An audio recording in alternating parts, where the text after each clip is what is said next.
আওয়ামী লীগের যে ন্যারেটিভ ছিল যে ওরা না থাকলে কি হবে সেটা প্রমাণ করার জন্য তো মানে ব্যস্ত হয়ে গেছেন আমি দেখতে পাচ্ছি। ইসলামিক ছাত্র শিবিরের এটাকে প্রত্যাহার করা হয়েছে প্রকাশনাটা, কিন্তু আমি ইসলামিক ছাত্র শিবিরের সেক্রেটারিকে নিজের মুখে বলতে শুনছি যে এটা কেন জাস্টিফাই না আসলে ওইটা কেন থাকার জন্য। আপনি জানেন যে এটার মধ্যে থেকে ও নিজের মুখে উনি বলছেন টেলিভিশনে যে এটা একটা ধারাবাহিকতার একটা অংশ, একটা লেখক এটা মনে করছেন, আমাদের মধ্যে থেকে এটা এরকম নানা ধরনের এটার মধ্যে এটা হয়। এবং সেই বক্তব্য কি ছিল, মুসলমানরা ভুল পথে গিয়ে মুক্তিযুদ্ধ করছে, আল্লাহ মুসলমানদের হেদায়েত করুক বা এটা ভালো হোক, তাই তো?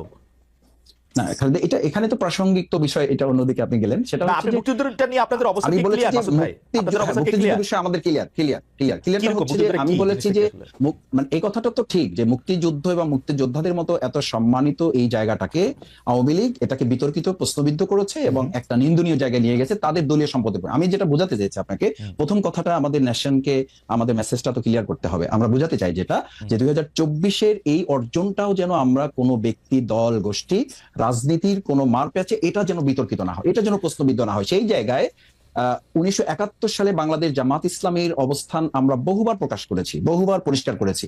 আমরা আমাদের কথা স্পষ্ট করেছি যে দেশের স্বাধীনতা সার্বভৌমত্বকে ধারণ করে বাংলাদেশ জামাত ইসলামী, ইসলামী ছাত্র শিবির তার রাজনৈতিক কর্মকাণ্ড পরিচালনা করে।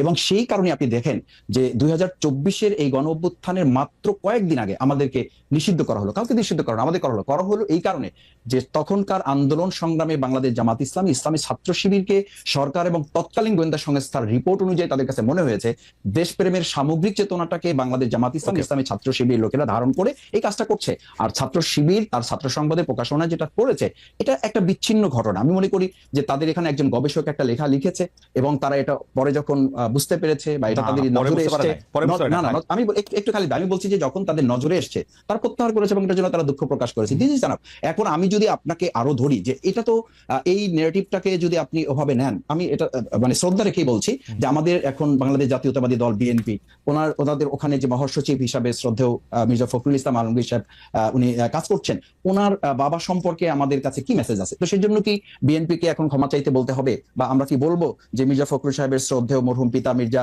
রুহুল আমিন চোখামিয়া 1971 সালে উনি ঠাকুরগাঁ জেলার অন্যতম স্বাধীনতা বিরোধী হিসাবে 710 জনের একজন ছিলেন।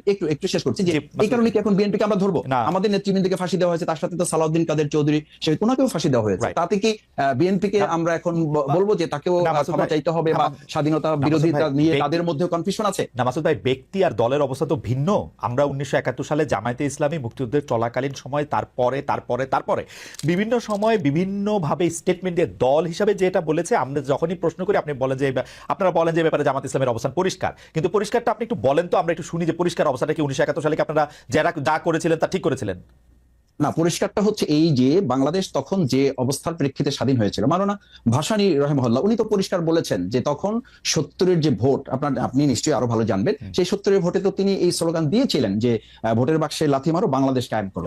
তো সেই বাংলাদেশ কায়েম করা প্রসঙ্গে এসে মরহুম প্রেসিডেন্ট শেখ মুজিবুর রহমান উনি তো বাংলাদেশের স্বাধীনতা উনি শেষ পর্যন্ত তো চান না। 7 মার্চের উনি ভাষণ, তার পরবর্তী সময়গুলো আমরা তো লক্ষ্য করেছি। জামাত ইসলামের অবস্থার কথা বলেন, বাংলাদেশ স্বাধীনতা চায় না, ভালো কথা, এই বাংলাদেশ জামাত ইসলামী 53 বছরে যে ন্যারেটিভ গুলো বাংলাদেশে আমরা লক্ষ্য করেছি, আপনি বাংলাদেশ জামাত ইসলামী সেই পর্যালোচনাগুলি তখন ছিল যে আমরা বাংলাদেশ জামাত ইসলামী স্বাধীনতা চাই, কিন্তু ভারত সহযোগিতার মাধ্যমে যে ষড়যন্ত্রমূলক ভাবে দেশকে স্বাধীন করে এই দেশকে তাদের একটা অঙ্গরাজ্য বানানোর পরিকল্পনা বা ষড়যন্ত্র করছে, এটার সাথে জামাত ইসলামী দ্বিমত ছিল। সেই দ্বিমতটা 1971 সালে আমি একদম পরিষ্কার অবস্থাটা আবার বলি, আপনার পরিষ্কার অবস্থাটা হচ্ছে 1971 সালে শেখ মুজিবুর রহমান স্বাধীনতা চায় নাই, কিন্তু জামায়াতে ইসলামী স্বাধীনতা চাইছিল, এবং চাইছিল হচ্ছে ভারত সাহায্য করবে না এরকম একটা অবস্থায় স্বাধীনতা, তাই তো?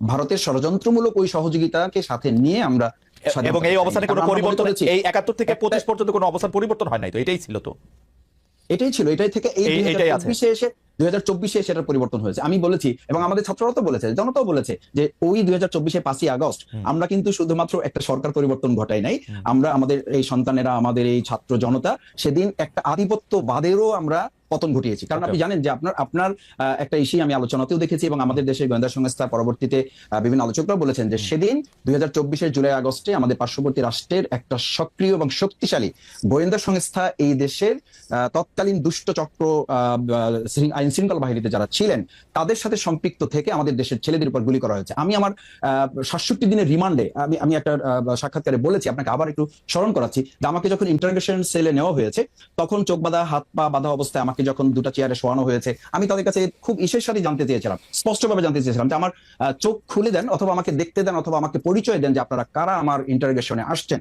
ওনারা অসতর্কতাবশত হোক অথবা কৌশলগত দিক থেকে ওনাদের মনে না থাকার কারণে হোক, ওনারা বলেছেন এখানে দেশি বিদেশি সংস্থার লোকেরা না আছে। না আমি মাসুদ ভাই, আমরা এই বক্তব্যগুলি মাসুদ ভাই আমরা পর্যন্ত যখন দেশ গিয়েছে, মাসুদ ভাই আমরা একটু আসলে একটু প্রিসাইজ থাকতে চেষ্টা করি। অর্থাৎ 1971 সালে যেভাবে বাংলাদেশ স্বাধীন হয়েছিল, জামাত ইসলাম এটার সাথে একমত ছিল না। তো জামাত ইসলাম এটার সাথে একমত কখনোই পোষণ করে নাই। 2024 সালে আইসে বাংলাদেশ, আপনি মনে করতেছেন 2024 সালে আইসে বাংলাদেশ একটা অন্যরকম স্বাধীনতা পাইছে, এটা কি ব্যাপারটা এরকম? মানে ভারত তারত এইসব এলিমেন্ট আমি দেখতে চাইতেছি না। আপনি দুই লাইনে বলেন 1971 সালে জামাতের অবস্থা সঠিক ছিল। দুই লাইনের জামাত ইসলামের দুই লাইনের কথাটা আসলে কোনো একটা কোশ্চেনের কথা আপনি কখনো দুই লাইনে বলতে পারবেন না। আপনি আমাকে বলেছেন সেইজন্য কথাটা উঠলো যে আপনাদের অবস্থাটা কি পরিষ্কার, কিন্তু আমি কখনো এই পরিষ্কার কথাটা জানতে পারি না। পরিষ্কারটা কি? কথা হচ্ছে এইটা যে বাংলাদেশ জামাত ইসলামী স্বাধীনতাটা ভারতের ষড়যন্ত্রমূলক সহযোগিতার মাধ্যমে চায়নি, কিন্তু যখন স্বাধীন হয়েছে দেশ, সেই স্বাধীনতাকে ধারণ করে জামাত ইসলাম, ইসলামী ছাত্র শিবির তার সামগ্রিক কার্যক্রম পরিচালিত হয়ে আসছে এবং সেটা প্রমাণিত এবং পরীক্ষিতভাবে দেশের জনগণ সেটা গ্রহণ করেছে। ফ্যান্টাস্টিক। আচ্ছা, আমি এই যে এইখানকার একজন উপদেষ্টা আছে বর্তমান সরকারে, তার নাম মাহফুজ আলম। তিনি বলেছেন যে তিনি অনেক কথা বলেছেন তার স্ট্যাটাসে। আমি শুধু 4 লাইন শোনাই। মুক্তিযুদ্ধের পর কি হয়েছে তা নিয়ে সমালোচনা করুন, ইতিহাস পর্যালোচনা করুন, কোনো সমস্যা নেই। এমনকি মুক্তিযুদ্ধের সময় কি কি ঘটেছে তা নিয়ে তর্কও উঠতে পারে, কিন্তু শেষ হবে মুক্তিযুদ্ধকে মেনে নিয়ে। আপনারা কি মুক্তিযুদ্ধকে মেনে নিয়েছেন নাকি এইখানে আপনাদের একটু আলাদা জায়গা আছে জনাব মাসুদ? মানে এতদিন পরে সেই প্রশ্ন করাটাই আসলে অবান্তর এই কারণে যে বাংলাদেশ জামাত ইসলামী, ইসলামী ছাত্র শিবির এই চেতনাকে ধারণ করে শুধু করে নাই। আপনি দেখেন 2010 সালে আপনারা তো মুক্তিযুদ্ধের কথা উঠলে বলেন এটা ভারতের ষড়যন্ত্র, এটা খারাপ জিনিসই বলা হয়, শুনে তো ভালো জিনিস মনে হয় না এটাকে।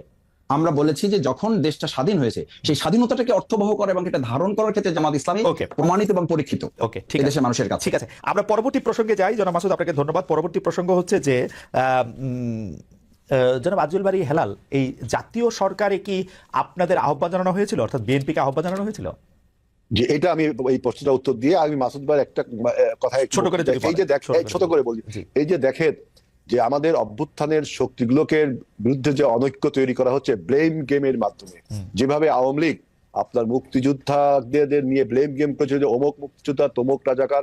আমি জামাতে ইসলামের মাসুদের এই বক্তৃতার মাধ্যমে সেই একটা প্রতিধ্বনি শুনতে পাচ্ছি যে বিএনপির মহাসচিবের পিতার ব্যাপারে যে কথা বলা হচ্ছে, এই ফ্যাক্ট চেকিং না করে আপনার যে প্রোপাগান্ডা মেশিন এখন তৈরি হয়েছে বাংলাদেশে, তার উপর ভিত্তি করে কথা বলো। আপনি দেখেন, আমি প্রতিধ্বনি এই জন্য বললাম যে 71 সালে একটা রাজনৈতিক দল দেশ ছেড়ে পালিয়ে গেল ভারতে, আরেকটি রাজনৈতিক দল স্বাধীনতার বিরুদ্ধে থাকলো, আর আমাদের নেতা শহীদ প্রেসিডেন্ট জিয়াউর রহমান যুদ্ধ করলো। এখন সেই দলের দিকে এই দুটো দলই, একটা পরাজিত শক্তি আর একটা হলো পালিয়ে যাওয়া। এই কথা কি হিস্টোরিক্যালি ঠিক আর হেলাল ভাই?